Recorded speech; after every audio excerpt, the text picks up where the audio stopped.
et bienvenue dans Voix plurielle. Je m'appelle Delphine et ici, on parle avec empathie de vies différentes pour une même humanité.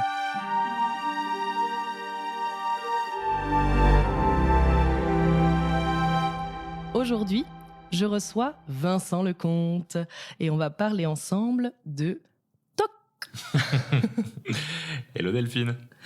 Ça va Vincent ? Ouais, ça va très bien. Ravi d'être là. Je suis hyper contente de te recevoir parce que j'ai vu ton spectacle. On va pas trop spoiler parce que tu veux nous expliquer tout ça. Tout à fait, ne divulgachons pas, comme disent les Québécois. Absolument. Et j'ai très très hâte que tu nous racontes un peu plus tout ça. Du coup, je te propose en premier de te présenter et peut-être de nous raconter un petit peu ton parcours de vie, tout ça, qui tu es, pour que nos auditeuristes puissent avoir une petite idée. Oui, tout à fait.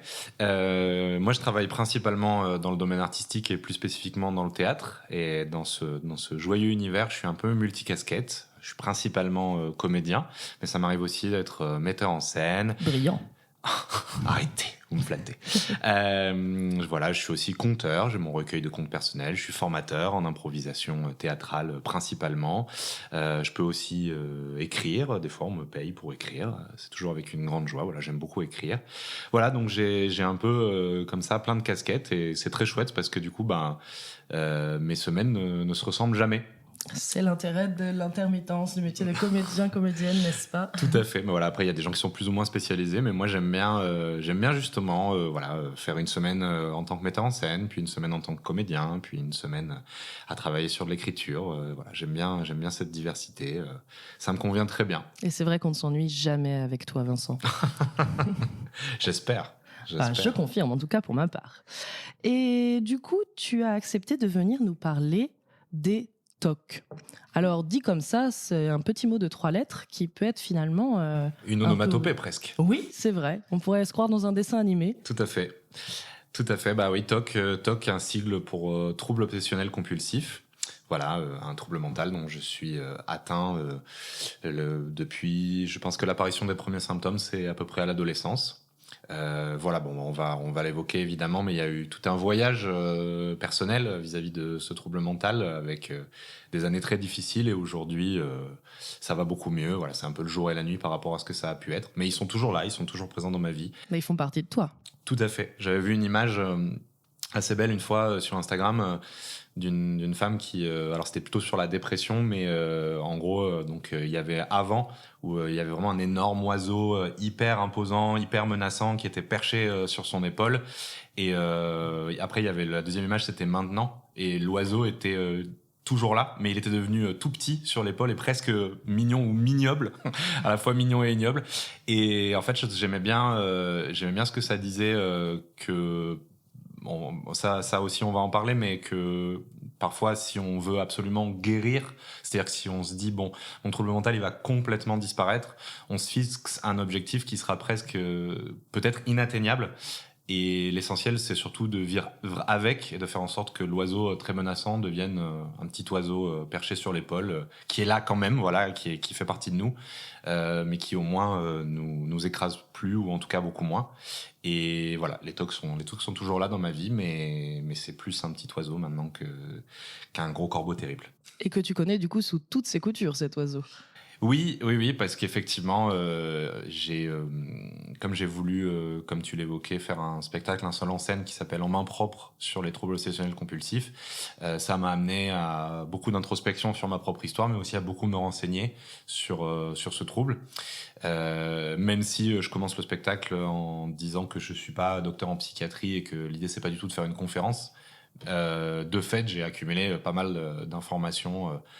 Et ce spectacle a été validé par des psychiatres. Donc, a priori, en tout cas, des gens qui travaillent dans le domaine psy. Je sais pas si ce sont des psychiatres. Je suis un peu perdu des fois dans ces trucs psychologues, psychanalytiques et tout ça. Mais en tout cas, voilà, des gens qui travaillent dans le domaine de la santé mentale, visiblement, m'ont dit que je racontais pas trop de bêtises, au contraire. Voilà, j'ai fait un partenariat aussi avec l'association française de personnes souffrant de troubles obsessionnels compulsifs, l'ACSTOC.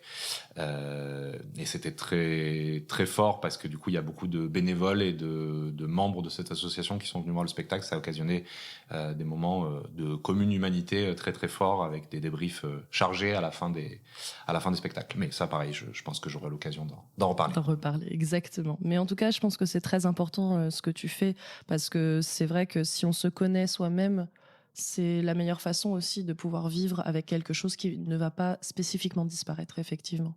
Donc la connaissance est finalement le moyen d'avoir moins peur, d'accepter et donc de pouvoir avoir ce petit oiseau, comme tu dis. J'aime bien cette métaphore, je vais la garder pour plus tard.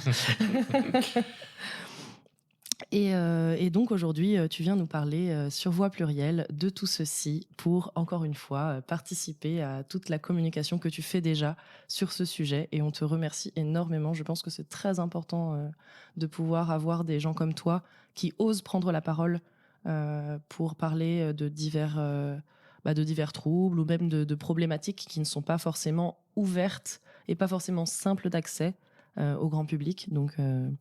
Donc, merci beaucoup. Et d'ailleurs, excellente transition, à propos du grand public qui ne connaît pas forcément ce trouble, je te propose qu'on essaye, toi et moi, de leur expliquer en quoi ça consiste, les TOC. Bien sûr, petit moment, c'est pas sorcier. Exactement. Merci, Jamy. De rien, Fred. Trop bien. Et ben oui, alors effectivement, la clé pour comprendre les TOC réside donc dans un peu décortiquer ce fameux sigle. Donc T pour trouble, trouble mental, et après O pour obsessionnel. Donc le TOC, ça va être avant tout une pensée obsessionnelle, donc qui tourne en boucle dans notre tête, qui va être provoquée en réaction à une angoisse, à quelque chose qui nous stresse.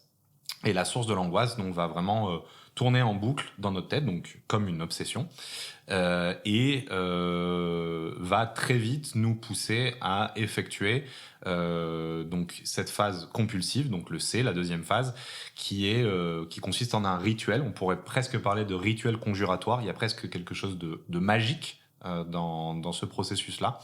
Donc voilà, c'est un rituel qui est là pour répondre à l'angoisse, pour la faire baisser, enfin supposément baisser. En réalité, ça n'arrange rien de fonctionner comme ça. Mais en tout cas, dans le processus du TOC, on a l'impression que c'est la seule solution. C'est la seule chose qui va nous permettre d'aller mieux. Et c'est même, au-delà de ça, c'est la seule chose qui va permettre qu'il n'y ait pas de conséquences graves à ce qui est en train de se passer. Et donc, ce rituel, pourquoi est-ce qu'on parle de rituel compulsif ? C'est parce qu'il faut qu'il soit bien fait, il faut qu'il soit bien réalisé de la bonne manière, selon donc vraiment un ensemble d'étapes. Et c'est compulsif parce que si ce n'est pas bien fait, on recommence du début. Il faut refaire le rituel entièrement. Et parfois, c'est même après avoir fait le rituel, si tout d'un coup, on est perturbé même 1-2 minutes après, ou même quelques secondes, il faut quand même refaire le rituel du début. Donc, ce qui peut amener à le répéter un certain nombre de fois. Et c'est du coup cette phase compulsive. Voilà, ça c'est des termes assez techniques. Je pense que le mieux pour bien comprendre, c'est de donner peut-être un exemple. Oui, tout à fait. Alors il y a un TOC il y a les 3 familles de TOC les plus courants. Je pense pas dire de bêtises en parlant de ça. C'est les TOC qui sont liés à l'hygiène, les TOC qui sont liés au nombre et les TOC qui sont liés aux vérifications répétées. Je vais prendre les vérifications répétées parce que même si moi je suis pas trop atteint par celui-là, je pense que c'est vraiment l'un des plus répandus et auquel beaucoup de gens peuvent s'identifier. Souvent, c'est celui dont on me parle à la fin du spectacle. Les gens me communiquent qu'ils ont ce TOC-là, parfois de manière très légère. Et du coup, je pense que c'est un bon exemple. Donc, on sort de chez soi, on sort de chez soi, et tout d'un coup, la pensée intrusive, donc on parle de pensée intrusive, va arriver et nous dire: est-ce que tu as bien fermé la porte à clé? Ça va pas juste être une petite phrase qui va arriver comme ça dans l'air, ça va tourner en boucle. Et on a beau se dire si je l'ai fermé, si je l'ai fermé, si je l'ai fermé, ça revient. Mais t'es sûr? Mais est-ce que t'es sûr? Mais est-ce que t'es sûr? Mais est-ce que t'es sûr? Oui, parce que ne pas confondre avec les personnes qui sortent de chez elles et vont se dire: ah mince, est-ce que j'ai bien fermé la porte? Et qui peut-être après vont oublier et passer à autre chose. Non, là on parle bien d'une pensée qui devient de plus en plus importante et qui du coup s'impose comme devenant quasiment la seule pensée jusqu'à ce qu'on le résolve. Tout à fait, d'où ce terme d'obsession. Ça ne veut pas dire qu'on ne peut pas passer outre, mais c'est au prix d'un très gros effort émotionnel. Et d'ailleurs, du coup, je me permets une petite digression. Très souvent, moi, c'était assez rigolo quand j'ai très vite parlé assez facilement du fait que j'avais des TOC autour de moi, parce que ça me paraissait important que les gens sachent. Et puis, en plus de ça, ça a été pour moi un tel soulagement de mettre des mots sur ce qui m'arrivait à l'époque où j'ai eu vraiment ma très très grosse crise dans les années 2015-2016. Déjà, je me suis pas senti seul, et comme tu le disais très justement, ça m'a permis d'un peu plus comprendre ce qui m'arrivait. Et donc, j'avais un peu ce sentiment que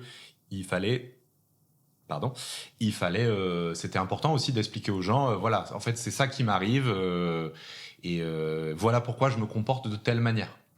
Parce que, évidemment, mes proches étaient un petit peu perdus par rapport à ce qui se passait, et c'est normal. Très souvent. Et donc, je me suis mis à parler très facilement des TOC autour de moi. Et du coup, très souvent, j'ai eu ce retour de gens qui me disaient « Ah, mais moi aussi, j'ai des TOC ». Et en fait, quand je creusais, des fois c'était vrai, des fois c'était des gens qui avaient vraiment des TOC, mais des fois c'est juste des gens qui étaient juste maniaques, c'est-à-dire qui disaient ah oui, moi aussi je te comprends, moi aussi je supporte pas quand mon appart est mal rangé. Parce qu'on confond très souvent les TOC avec la maniaquerie, parce que comme je le disais, un des TOC les plus répandus c'est sur le côté de propreté. Et en fait, quand tu creusais, alors ça handicapait sans doute ces gens. Hein. L'idée c'était pas de dire ils avaient rien compris, et c'était pas malveillant. Il y avait une envie de créer une forme de communauté de je te comprends, je suis avec toi, et c'était très bienveillant. Mais en fait, je leur disais oui, mais en fait, si toi tu laisses ton appartement mal rangé, que tu vas en soirée, est-ce que tu vas y penser toute la soirée? Et si tu y penses toute la soirée, c'est-à-dire si vraiment tu as même en arrière-plan, c'est-à-dire que tu peux quand même passer une bonne soirée, mais il y a une petite musique entêtante en fond qui te répète que ton appartement est mal rangé. Et est-ce qu'une fois que tu rentres chez toi, la première chose que tu vas faire, c'est ranger ton appartement, mais pas n'importe comment, selon un rituel précis, et en tout cas pendant un certain temps assez invariable. C'est-à-dire qu'il faut vraiment commencer par telle chose, finir par telle chose, respecter telle ou telle étape. Et la plupart du temps, c'était pas le cas. Les gens aimaient juste pas la saleté, ce qui peut être très entendable et qui peut être parfois très aussi. handicapant. Je pense qu'il y a des personnes maniaques à un niveau très très sévère, et des personnes atteintes de TOC qui sont maniaques. Mais voilà, mais c'est important de bien séparer, parce que c'est remettre pas la même chose. Le TOC au centre du cerveau, l'église au centre du village. C'est pas la même chose. Et du coup, donc, et encore une fois, c'est pas un jugement de valeur, pas du tout. C'est juste qu'on parle bien de troubles qui sont différents. Ce n'est pas la maniaquerie, c'est complètement différent. Il y a vraiment cette histoire de rituel, cette histoire d'obsession. Donc c'est pour ça d'ailleurs que ce nom-là est pas maniaquerie, sinon ce serait la même chose. Oui, complètement. Et donc, pour reprendre donc l'exemple des vérifications répétées, donc il y a cette phrase, est-ce que j'ai bien fermé la porte, qui va tourner en boucle. Et cette phrase, elle est vraiment liée à des angoisses. C'est-à-dire qu'on a des scénarios qui vont se créer dans notre tête. Si jamais j'ai pas fermé la porte, il va forcément arriver quelque chose de grave. C'est jamais anodin. Parce qu'évidemment, sinon on se dirait c'est pas grave. On va se dire forcément c'est peut-être le jour où je vais être cambriolé. C'est peut-être le jour où je sais pas. Je vais être cambriolé, et du coup il faut absolument que j'aille vérifier si la porte est bien fermée. Donc on va remonter, on va vérifier si cette porte est bien fermée, mais à nouveau, phase compulsive, on va pas juste vérifier et partir. Il va falloir appuyer par exemple un certain nombre de fois sur la poignée, tourner la clé dans la serrure d'une certaine manière, parfois se répéter dans la tête des phrases. C'est bon, la porte est bien fermée, c'est bon, la porte est bien fermée, c'est bon, la porte est bien fermée. Voilà, par exemple 3 fois ou plus selon notre rituel. Et c'est qu'à partir de ça qu'on va estimer que c'est bon, on peut y aller. Mais là où c'est vicieux, c'est que il y a le côté compulsif. Donc souvent on va redescendre, on va avoir l'impression qu'on n'a pas fait le rituel, donc on va remonter, etc., etc. Et selon le degré de gravité du TOC, ça va se passer 1 ou 2 fois, ou alors on est plutôt dans une phase de rémission, et donc on va arriver à passer outre, mais ça on en reparlera peut-être plus à la fin. Mais on peut remonter comme ça 4, 5, 6, 7, 8 fois, voire plus, pour les personnes atteintes de manière les plus sévères. Et en fait, du coup, c'est de fait, on se rend bien compte à quel point c'est handicapant dans la vie de tous les jours, et en quelque part ça nous empêche de vivre normalement parce que c'est des minutes qui sont vraiment gaspillées pour rien. Du coup on va louper son métro, du coup on va arriver en retard, etc., etc., etc. Oui, et encore une fois, on précise bien, comme ce n'est pas de la maniaquerie, c'est encore moins une question de volonté. Il n'y a pas de volonté propre, c'est-à-dire qu'il faut absolument résoudre cette obsession de manière rituelle, et même si on sait à l'intérieur que c'est idiot, on ne peut pas s'en empêcher. C'est du coup, arriver en retard, on n'a pas envie d'arriver en retard, mais le TOC fait que il faut absolument résoudre ça jusqu'au bout. Complètement, et c'est même pire que ça, c'est-à-dire qu'il y a beaucoup d'études sur les TOC qui montrent que dans la très grande majorité des cas, les personnes atteintes de TOC sont conscientes que leur rituel est irrationnel. Ouais. C'est-à-dire que moi, personnellement, moi, j'avais pas trop les vérifications répétées, mais j'avais beaucoup le toc de l'hygiène, donc c'est-à-dire beaucoup me laver les mains, d'où le titre du spectacle En main propre. Et j'avais beaucoup le toc des nombres, c'est-à-dire qu'il y avait des nombres qui étaient positifs et des nombres qui étaient négatifs. Donc il fallait que je fasse les rituels un certain nombre de fois et surtout pas un certain nombre d'autres. Et en fait, au fond, moi, j'ai toujours su que notamment sur les nombres, que c'était irrationnel. C'est très rigolo de dire des nombres irrationnels ou des nombres négatifs, parce que du coup, quand on rentre dans le langage mathématique, les nombres négatifs, ce serait genre -2. Oui, tout à fait. Alors que là, c'était beaucoup plus lié à des superstitions comme le nombre 13 ou le chiffre de la bête, 666. Des nombres maléfiques, quoi. Voilà, des nombres maléfiques, tout à fait. Et du coup, dans un sens, c'est encore plus terrible, parce qu'en fait, au fond, on sait très bien que ce qu'on fait est absurde.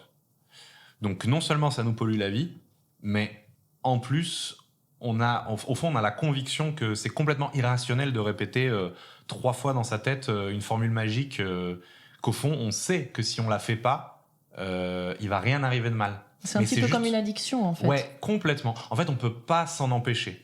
Et c'est très juste que tu parles d'addiction, parce que moi, j'ai été très frappé de me rendre compte à quel point il y a des parallèles entre les phénomènes de TOC et les addictions à des drogues. C'est vraiment, il y a vraiment un rapport au manque, et il y a vraiment un rapport à, en fait, c'est plus fort que nous. On a beau savoir que c'est pas bon pour nous, on a beau savoir qu'il y a aucun intérêt, il y a aucun sens à faire ça, on peut pas s'en empêcher, parce qu'en fait, la souffrance physique et mentale que ça procure, parce que, comme le disait très bien Nicolas Desmourans quand il en avait parlé, c'est des souffrances physiques.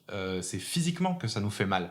Et c'est aussi mental. Et en fait, c'est tellement fort. C'est-à-dire que quand on est vraiment au bas du bas du bas dans les tocs, quand ça va vraiment pas bien, en fait, ne pas faire le rituel, c'est une telle souffrance qu'on achète la paix sociale, quoi. On dit, allez, bon, c'est bon, je vais la répéter 3 fois dans ma tête, cette phrase, parce que je veux pas du tout m'exposer au fait, en fait, de passer ma soirée à être hyper mal et à avoir ce truc qui tourne en boucle dans ma tête. À un moment donné, en fait, j'ai envie de le lâcher, et j'ai envie de passer une bonne soirée. Mais là où c'est extrêmement pervers, c'est qu'en fait, en faisant ça, on ne fait qu'entretenir l'addiction. Exactement. Donc il y a un vrai parallèle assez frappant entre les drogues et les tocs. Sauf que du coup, toi, tu ne consommes rien. Tu as juste ta tête qui s'auto-consomme. Je consomme beaucoup de savon. C'est ma cocaïne à moi. Mais un rail de soap. un petit rail de lait vanillé. Mais effectivement, oui, il y a besoin de rien consommer. Après, c'est absolument pas surprenant que, pour moi, que la toxicomanie frappe plus les personnes atteintes de troubles mentaux. En fait, quand on se renseigne sur la santé mentale, et tu le sais aussi bien que moi, si ce n'est mieux, il y a des pathologies qui sont cumulatives. Tout à fait. D'ailleurs, là, moi, je pense que c'est lié aussi à l'anxiété, les TOC. Bien sûr, donc évidemment. déjà, en termes de cumul, ça on parle a beaucoup d'anxiété, aussi, bien sûr, d'un rapport à l'angoisse sur lequel il faut absolument travailler en profondeur. Ouais. Mais oui, c'est assez frappant. Mais en fait, je pense que par exemple, quelqu'un qui a des TOC et qui devient alcoolique, c'est juste qu'il a trouvé une autre manière d'oublier ses problèmes, il a trouvé une autre addiction. Mais ouais, il y a un phénomène pour éteindre vraiment... le cerveau. Complètement. Donc c'est très juste de parler d'addiction. Le mot n'est pas galvaudé. C'est aussi fort que ça. Mais d'ailleurs, moi, ce que je trouve incroyable, c'est que on en entend quand même très peu parler des TOC. Et parce que en général, on va parler de TOC, mais dans le mauvais sens. C'est-à-dire qu'on va dire ah oui, non mais oh là là, t'as des tics, t'as des TOC, mais c'est pas réellement un TOC, T-O-C, trouble obsessionnel compulsif. Alors qu'en réalité, il y a quand même 2 à 3% de la population qui est touchée par des TOC au cours de sa vie. C'est pas anodin quand même 2 à 3% vu le nombre d'humains sur Terre. Pas du tout. Ce qui est perturbant pour les TOC, c'est qu'en fait, c'est très difficile de faire des études statistiques parce que il y a une très très grande diversité d'intensité et une très grande diversité de symptômes. Moi, autour de moi, j'ai beaucoup de gens. Je sais parce que à la fin du spectacle, dans mon propre, évidemment, ça libère beaucoup les conversations. Donc moi, ça m'est arrivé même plusieurs fois de découvrir que des gens que je connais parfois depuis assez longtemps, en fait, ont des TOC. Parce que du coup, ça libère un peu la parole sur ce sujet. Alors des fois, c'est des tocs assez vénères, mais il y a plein de gens, en fait, juste, ils vérifient 3-4 fois leur porte avant de partir, et c'est tout. Et potentiellement, ça restera comme ça toute leur vie. Et à l'inverse, il y a des gens, comme un très bon ami à moi, qui sont hospitalisés pour les tocs. Tout à fait. C'est un peu, de toute manière, plus on avance dans les études sur la santé mentale, plus on se rend compte que la plupart des troubles sont en fait des troubles spectraux. C'est-à-dire que, par exemple, le trouble du spectre autistique, c'est un spectre. Il y a des autistes qui vont être plutôt sur le début du spectre, plutôt sur la fin du spectre. Bon, aussi tant est qu'il y a un début et une fin. Et après, c'est pareil pour la bipolarité. Il y a autant de bipolarité que de bipolaire. Et je pense que pour les TOC, c'est pareil. C'est-à-dire que vu que le cerveau, c'est quelque chose qui est très unique lié à la personne, il va y avoir des caractéristiques assez quantifiables, mais qui vont ensuite être appliquées, entre guillemets, par les personnes selon des schémas différents. Donc oui, il va y avoir peut-être plein de personnes qui auront des TOC et qui seront sur le même spectre des TOC, mais pas aux mêmes endroits. Et aujourd'hui, je pense que c'est ça qui pêche un petit peu dans les diagnostics au niveau des professionnels de santé, parce que oui, effectivement, les TOC, il faut quand même un psychiatre pour pouvoir le diagnostiquer, ou en tout cas un psychologue formé. Et en fait, je pense que c'est ça qui pose souci, c'est qu'à l'heure actuelle, on va peut-être minimiser des personnes qui ont un réel handicap, mais qui sont à une certaine partie du spectre et qui ne sont pas forcément comme la majorité qui a été étudiée jusqu'à présent.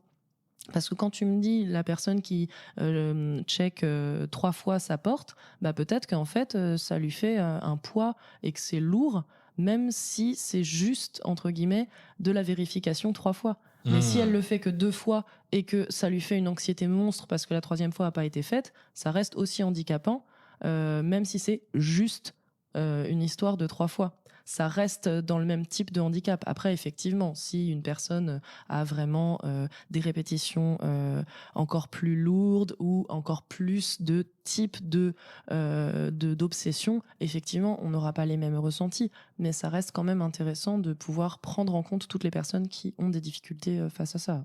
Complètement. Mais du coup, face à cette très grande diversité de diagnostics et d'intensité, en fait, on se rend compte que c'est très dur à quantifier. Mais c'est vrai, ce que tu dis, alors là, je partage vraiment un exemple purement personnel. Je sais pas si c'est quelque chose qui arrive souvent ou pas dans le processus des TOC, mais moi, pendant très longtemps, les TOC, c'était anodin dans ma vie. C'est-à-dire que vraiment, comme je le raconte dans le spectacle, je devais aligner mes pantoufles avant d'aller dormir. Ça m'empêche pas du tout de vivre normalement, ça. C'est juste que si je le faisais pas, ça m'empêchait de dormir. Mais une fois que je l'avais fait, voilà, basta, c'était terminé. Mais par contre, quand j'ai eu un moment vraiment de grosse anxiété dans ma vie, parce que fin du diplôme, qu'est-ce que je vais faire de ma vie, je me sens pas bien dans mes baskets, tout ça, là, ça a explosé. Donc en fait, il y avait presque quelque chose d'assez dormant qui pendant des années était anodin. Mais au moment où les conditions ont été réunies, c'est vraiment parti en sucette, quoi. Alors que, oui, alors si j'avais les pantoufles, j'avais un petit peu une petite phrase que je me répétais dans ma tête de temps en temps quand j'avais l'impression d'avoir une pensée mauvaise contre quelqu'un. Enfin, comme je dis dans le spectacle, c'est vraiment le cliché de penser pas à un ours polaire. Évidemment, la première chose à laquelle on pense, c'est un ours polaire. Plus on veut s'empêcher de penser à quelque chose, plus on a des chances de le penser. Mais ce que je veux dire, c'est qu'en fait, pendant un moment, les TOC, ils sont arrivés de manière très lente dans ma vie. Genre vraiment, ça s'est infiltré de manière très lente, jusqu'au moment où en fait, là par contre, ça s'est décuplé. Et là oui, ça m'a vraiment empêché de vivre normalement. Mais pendant toute une partie de ma vie, je vivais très bien avec les tocs. J'avais pas de soucis avec ça. Mais du coup, ça montre bien pour moi que c'est jamais anodin. C'est comme si on avait quelque chose de dormant en soi. Il faut quand même l'adresser un minimum parce que on sait jamais ce que ça peut devenir en situation de stress. Au moins d'être conscient que c'est là, être conscient que si jamais ça déborde et ça part en vrille, il y a des ressources qui existent, on n'est pas seul, on sait ce qui nous arrive. Parce que moi j'avais ça. Voilà, tant que c'était anodin, je l'adressais pas vraiment dans ma tête. Et du coup, le moment où ça s'est décuplé, vraiment, j'ai eu l'impression cliché, mais je suis fou. Enfin, tu vois, je deviens fou. C'est normal.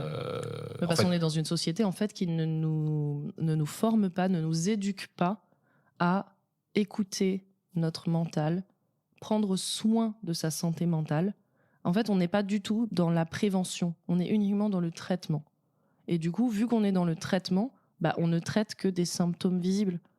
Alors que si on détecte au préalable, ce truc-là, effectivement, si ça devient plus grave, ça pourrait être vraiment problématique. Comment faire pour pouvoir se comprendre, désamorcer, savoir qu'il y a des ressources, etc. Si on le fait en amont, là, on est prêt le jour où il y a la crise qui arrive, le jour où on est démuni parce que le cerveau a lâché. Mais là, on est prêt. Alors que ce qui se passe, c'est complètement l'inverse. C'est bon, on enterre les trucs pas trop graves parce que ça va nous permettre de vivre socialement. Et en fait, le jour où il y a la crise, on n'est pas prêt du tout. Moi, je sais que le nombre de personnes à qui j'ai parlé, et même moi-même, pour différents types de troubles psy, en fait, on n'a jamais été formé à ça parce qu'on vit dans une société où, en gros, les psys, c'est soit parce que ça va être facile de pouvoir aller parler à un psy, c'est un peu bien vu, etc., mais en fait, on n'a rien, ou alors on est complètement fou allié. Non, les psychologues, c'est des soignants aussi très utiles et il faudrait qu'on ait plus cette... en fait, ce soin de soi qui va au-delà de juste le corporel. Parce que la santé mentale, ça aide aussi à avoir un corporel qui est sain. Et on ne l'a pas du tout en étant jeune. Moi, je sais que le nombre de troubles psy qui ont des errances médicales monstrueuses, la bipolarité, 10 ans d'errance médicale, les TOC, 10 ans d'errance médicale. Et je pense qu'on pourrait en citer comme ça, hein, le nombre de femmes autistes qui sont masquées, qu'on ne voit pas. Il y en a un pléthore en fait d'exemples parce qu'on n'a pas cette éducation. Et je pense que ce que tu fais en éduquant les gens avec ton spectacle, avec le fait d'avoir fait avec l'association, etc., je pense que c'est vital. Parce que c'est comme ça en fait que des gens après pourront avoir les clés pour désamorcer le jour où les symptômes handicapants surviennent. En tout cas, c'est en complément de plein d'autres choses. Moi, j'aime bien. Je pense qu'on est tellement dans un monde très pessimiste sur plein de sujets. Je trouve ça toujours bien de voir aussi un peu le verre à moitié plein et d'être un peu optimiste. Je trouve que c'est cool parce que la santé mentale, c'est quand même un sujet dont on parle de plus en plus. Il y a des vraies avancées. Il y a des initiatives, soit très collectives, soit institutionnelles, soit individuelles, comme ce que tu fais toi, qui se montent de plus en plus. Et c'est vraiment super. Mais c'est sûr qu'on revient de loin. On revient de la génération, mais je parle pas de l'âge je parle de la génération de nos parents, donc vraiment la génération juste au-dessus de nous et tout ça, pour qui, on ne connaît pas du tout ces sujets-là. Le psy, c'est pour les fous. Donc, c'est sûr qu'on n'est pas encore dans une société où la santé mentale est considérée au même niveau que la santé physique. Ce qui, pour moi, devrait être une forme d'évidence. On est dans une société où voir un psy, c'est cher, c'est pas donné à tout le monde. Et moi, c'est pas remboursé. C'est pas remboursé. Moi, ça me crève le cœur que des fois, je parle à des gens et ils auraient besoin d'un traitement et ils disent mais non, mais ça coûte des sous, ça coûte du temps, etc. Alors, il y a quand même des choses qui commencent à se mettre en place et c'est super. Et il faut vraiment les saluer. Donc c'est pour ça que je dis il faut voir aussi le verre à moitié plein. Oui, il y a des associations. Complètement. Et mais c'est sûr que on n'est pas du tout encore dans un monde où si on compare vraiment à la santé physique, aller voir le médecin de temps en temps pour vérifier que tout va bien, c'est ok pour tout le monde. Ne pas venir à ton boulot parce que tu t'es pété la jambe, c'est ok pour tout le monde. on n'est pas encore dans cet univers-là au niveau de la santé mentale. Déjà qu'on n'est pas dans cet univers-là pour quelque chose de physique que sont les menstruations. Complètement. C'est vrai que j'allais dire que même au côté physique, on peut pas dire que tout est parfait du tout. Mais voilà, c'est sûr qu'on en est loin. Après, c'est chouette de se dire que quand même, voilà, la parole se libère et il y a quand même des choses qui sont faites. Et du coup, cette petite révolution qui émerge sur cette thématique-là, elle est enthousiasmante. Oui, tout à fait. Il y a plein de choses à construire et face à ça, effectivement, on peut se dire oh wow, tellement de choses, mais on peut se dire c'est beau, tellement de choses à faire. Enfin, ça commence un peu, quoi. En fait, on est dans la génération du changement, un petit peu. Comme si, avant nous, il y avait encore cette peur héritée des générations précédentes, du trouble mental, etc., les hôpitaux psychiatriques. J'ai vu un film avec, je crois que c'est Mélanie Laurent, Le bal des folles, qui est un bouquin aussi. Mais c'est un enfer, et c'est le XXe siècle. Enfin, c'est 19e, 20e, bon, entre les deux. Mais vraiment, c'est effarant de voir à quel point c'était juste relégué comme ça, la santé mentale dans les chaussettes. Enfin, je pense qu'effectivement... Tu n'aurais pas aimé être trépanée, Delphine? Ça doit être une expérience pourtant... une expérience si intéressante. Très, très intéressante. En plus, tu cumules parce que tu es une femme, donc on a a fortiori... Je suis une femme bipolaire, donc c'est-à-dire avant trouble maniaco-dépressif, donc je pense que j'aurais été qualifiée d'hystérique très vite. Non, c'est monstrueux. Ouais. On revient de très loin. Effectivement. Mais c'est cool de se dire que bon. Mais je pense que c'est important de commence à faire des choses, quoi. De se serrer un peu la main, de se serrer les coudes entre nous et de se dire oui, notre génération a pris les rênes et on est en train de changer pour le bien. Voilà. Ouais, ça va continuer et pour le coup, je trouve que c'est bien de temps en temps d'être un peu optimiste. Ouais.